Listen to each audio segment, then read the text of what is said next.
we are checking the AfD ban ourselves. Once fascists are in power, things can happen very quickly.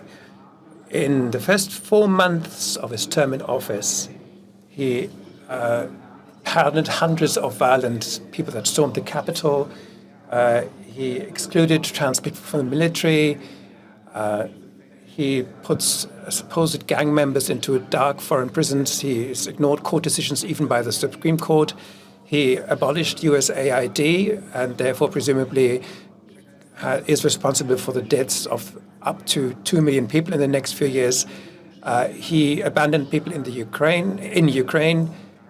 He proposed to expel or deport people from Palestine or resettle them, as he calls it.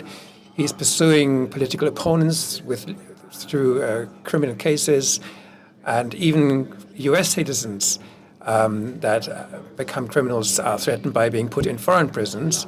He pursues people that have no papers. He literally is hunting foreign students that speak out critically. He has accepted presents worth hundreds of millions of dollars in the shape of this plane. He threatens Canada, Panama, and Greenland, and he started a tariff war that is going to destroy a lot of wealth over the world. So in a short time, he's already destroying lives, he's destroying democracy, and he's spreading hatred and fear, and he's only just started. So there could have been means to stop him, first of all, at the ballot box, but also through legal means. Twice, the U.S. House of Representatives impeached Donald Trump and started this procedure to remove him from the office.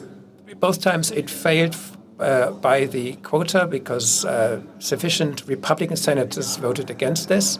And when he ran again, individual states in the U.S. Deleted him from the ballot, saying that there was an amendment to the Constitution that would prohibit people that had been taking part in a coup to take part in election. But the court decided unanimously that this decision to remove this person from the ballot paper was not a matter for the individual states, but for the federal level. And that is how Donald Trump got reelected. And in Germany, there used to be ways of keeping fascists from power, but means that were not used. Us Germans, of course, have a similar problem than the US. It's not as bad yet. The fascists are not in power yet. But if there is something we know about, it's fascism. And we have, in the past, made the experience also regarding the ban of fascist parties. In 1923, after an attempted coup by Hitler, the NSDAP, the Nazi party, was banned, and Hitler was put into prison for a much too short time, of course, but the party was then readmitted later, and that wasn't the end still, because there was a further attempt to stop the Nazi party. A group around a lawyer authored an expertise saying that the Nazi party fulfilled the conditions for a party ban according to the laws of the Weimar Republic and could be banned. And they warned, and I quote, that the Nazi party were only holding back rhetorically and cloaking themselves in a shroud of legality for the time being. And the then Chancellor and the government stopped the debate about a ban. They said they wanted to confront the party through arguments. You kind of remember this from somewhere, don't you? A few years later, 3 years later, democracy was abolished and the first concentration camp was built. And again, we have a party that is not the NSDAP, the Nazi party, but again, where this kind of thinking is widespread, where there are plans of mass displacements and where state and democracy are being delegitimized. And the question, therefore, is it time again to use the strongest means of the Constitution? The strongest tool that the Constitution has. And we asked this question at Volksverpetzer as well, because we do fact-checking. We are an anti-fake news blog, and therefore the question was, isn't the AfD in contravention of the Constitution? Should it be banned? We were not able to answer the question because we're not legal experts, and only the German Constitutional Court, the Federal Constitutional Court, is allowed to say this. So together with a petition platform in it, we started a petition in which we asked the second chamber of the parliament, the Bundesrat, representing the states, to check a ban. And 1.2 million people by now have signed this petition. And shortly then, we handed over this petition to the Bundesrat when the revelations of Korrektiv were made, and we had 800,000 signatures, and we had an interesting discussion with the president then of the Bundesrat, Manuela Schwesig, and we came with our legal expertise as well, and we were then told that we would have to wait for the Federal Office for the Protection of the Constitution, the Domestic Intelligence Service, to investigate the AfD. And the AfD was also had launched legal proceedings against this kind of investigation. Well, the results came, but still nothing happened. And then a group around the conservative member of parliament, Marco Wanderwitz, started a petition in the Bundestag, the first chamber of the parliament, which some members of parliament participated in. And again, we collected about 1 million signatures and handed over the petition. And I think in each case, these were the largest petitions ever to be handed in to these two chambers of the parliament, which shows, of course, how many people are concerned. But again, nothing happened. There was no initiative in the Bundesrat, and the parliament had their early elections. Because the old coalition fell apart, the petition was not voted on. And then finally, last month, the Federal Office for the Protection of the Constitution did issue its ruling, saying that the AfD was right extremist and hostile to the Constitution. And then, of course, people said, is this expertise now enough for a ban of the party? And now let's hand this question over to the expert. Yes, and to answer this question, you first have to understand what this investigation by the Domestic Intelligence Agency was about.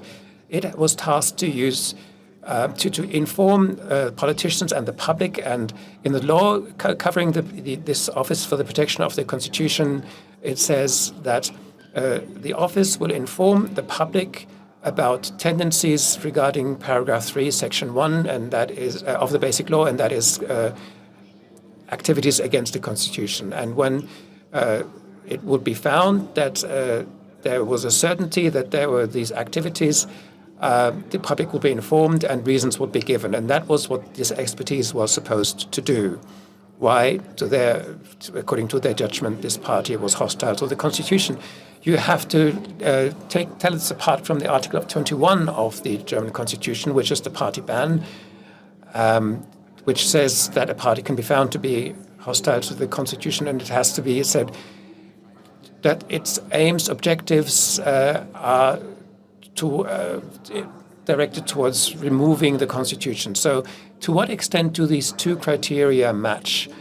Actually, there is a large overlap between these two. In both cases, the party has to work against the German Constitution. So important issues, important features of it, like the democracy or the rule of law, have to be attacked by this party.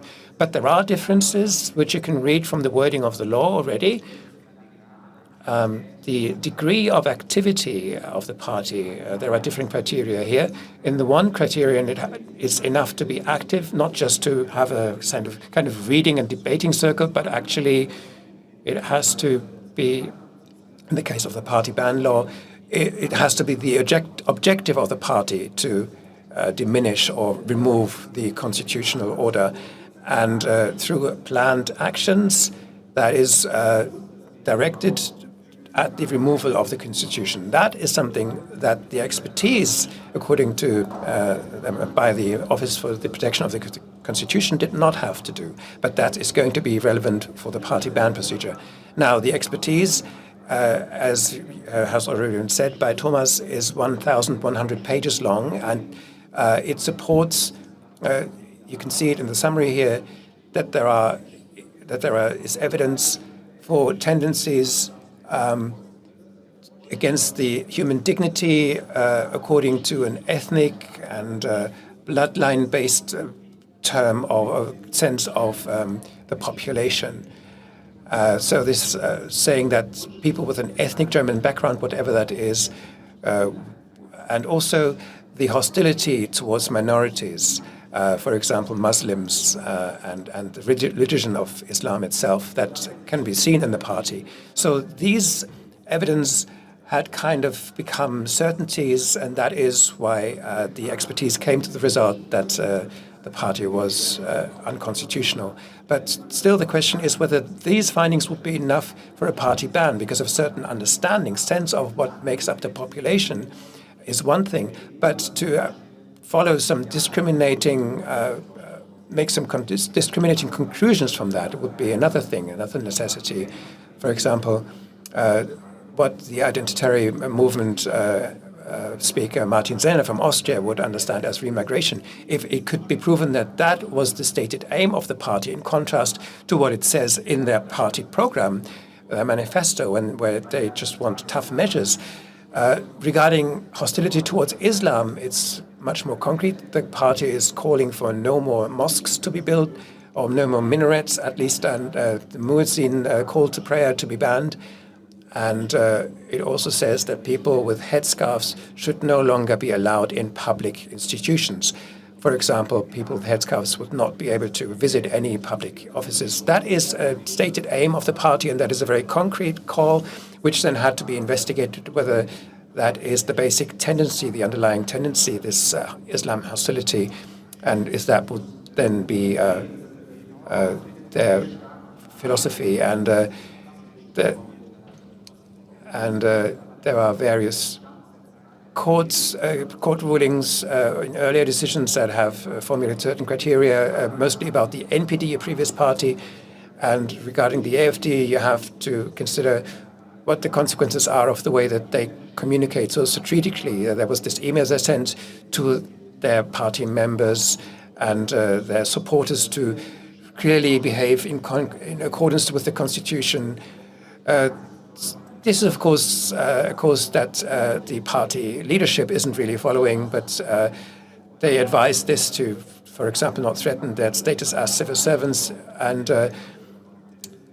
the other issue is the intimidation of the press and opponents and public institutions, whether that could become an individual reason for a ban. These are more questions that the expertise by the Office for the Protection of the Constitution did not investigate. So this expertise by them is an important cornerstone, but it's not sufficient for the party ban to understand what the party ban, what the chances would have. And so the Gesellschaft für Freiheitsrechte then said there is something missing, and they said, okay, we are going to put this expertise together ourselves, Gesellschaft für Freiheitsrechte, Society for Freedom Rights, an NGO. We're going to investigate what 2 million people are calling for. It's not going to be based on a gut feeling. It's not going to be a short expertise, but a proper, in-depth collection and an investigation which is open regarding its results, a fact check, as it were, which, if it would find that the AfD would be against the Constitution, could be used in a party ban procedure by the parliament or the government, which are the bodies that are allowed to start this party ban procedure. So if they would not supply the required expertise, then civil society would have to do that themselves. And that costs a lot of money.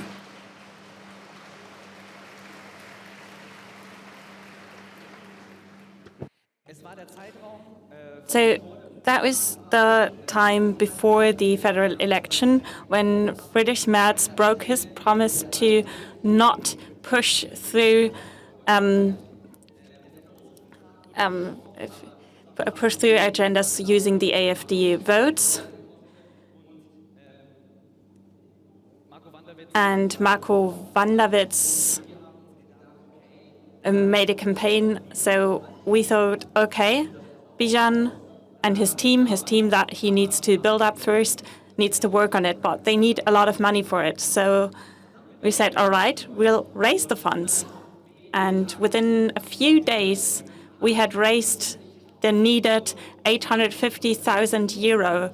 And that's such a load of money. And it's so great that all of you contributed to raising these funds. We're amazed. And I think this is a sign that people long for someone to tackle this issue. A recent poll showed that 62% of Germans are afraid of the AfD, are afraid that they're going to destroy democracy. And if the government is going to leave us alone, we'll just do it ourselves. A study from the Konrad Adenauer Foundation showed that the fear of the AfD was twice as high as fear of migration. This is what people are worried about, not migration.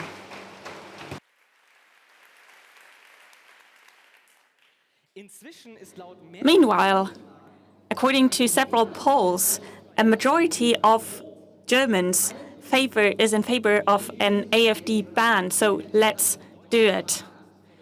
People, Germans, are afraid of fascism returning, and the politics is hesitant and takes it upon themselves to fight a minority of people. So, yeah. Bijan grouped together a team and tried to find out whether AfD needs to be banned. We started working in May, and we've compiled a very strong team. We've got 3 right-wing extremism experts. We've got a project manager, we've got a communication manager, and we've got 2 open positions for lawyers. So if you know someone, feel free. And we've got a lot on our agenda. So we're going to look into the the paper by the Federal Agency for Protection of the Constitution and see if they're making the correct conclusions. And it's good that there's always people like Kubitschek who talk to important people in the AfD. We want to use that. We want to draw and tap into contacts in the US and see if we can use that to find out whether AfD is against the Constitution or not, and do something that the Protection of the Constitution Office does not do, to see whether the party radicalized. And look into the Facebook groups, the Telegram groups. Of course, the Office for the Protection of the Constitution has developed means to look into the base and not into like the top politicians who are trained to be careful about what they're saying. So, Frag den Staat, this Open Knowledge Foundation supported us. So, of course, we'll also publish our results and make it part of the database that we're building. So if you have any info in a material, you can upload it there. So in about a year, we want to be finished with that and published what we found out. And if there's anything worth reporting in the meantime, we will do so. And just a small sweep to swerve to this. It's a little quiz on how well you know the basic law, the Constitution. So Bijan and I and our teams will work on this for 1 year. That does not mean that we will have to wait for a year and nothing will happen. We will publish results as they come in. So it's not just a silent group of lawyers who are working silently. We are transparent. This is the civil society. You paid for this literally, so you will get your money worth back.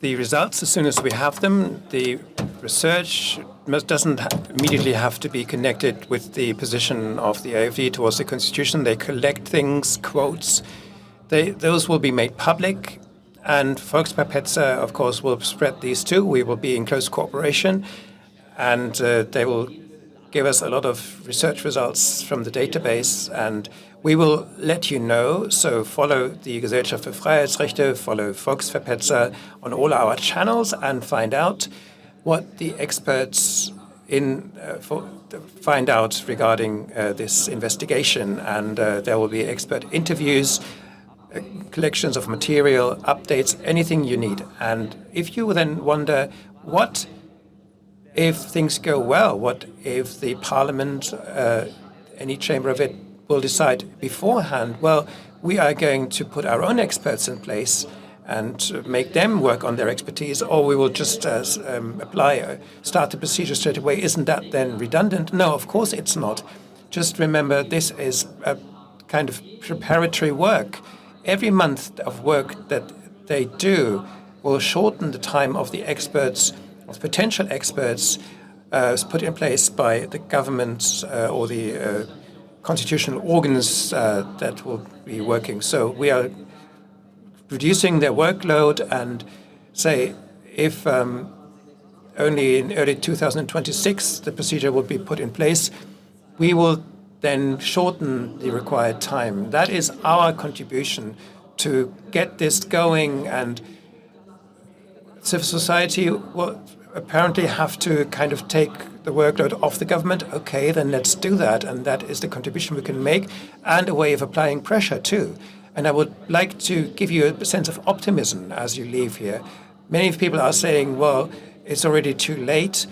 Fascism is going to come, and the party ban will never be in place. But, well, I think we are so close to an actual party ban than we never were, and we are getting ever closer.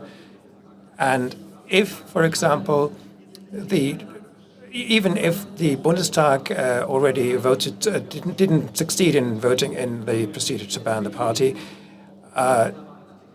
we have moved minds. Social Democrats are on our side now, and some conservative members of parliament are shifting their position. There is a real debate happening in the conservative part of the CDU.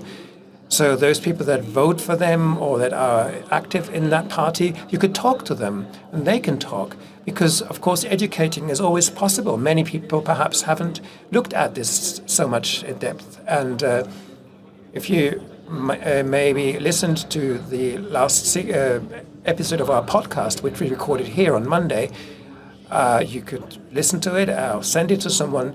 There, this debate has taken place. And if we could convince our chancellor, then this will happen. If the leadership of the Conservative Party will move, then the party ban will be there. And if we apply the pressure, we can try to make this procedure start. We can make this procedure start. And there has been this email by the AfD that has already been mentioned, where they told their members to hold back. And that we only moderate if they notice that civil society can fight back, because they will continue and they will work for a kind of program in the way like Donald Trump has put in place. And it is 62% of people that are afraid of AfD. If these 62% get active against the AfD, then we cannot lose. We can only lose if we give up. And that's why I'm telling you, my friends, if you've always wondered what you would have done in place of your grandparents, now is the chance to find out.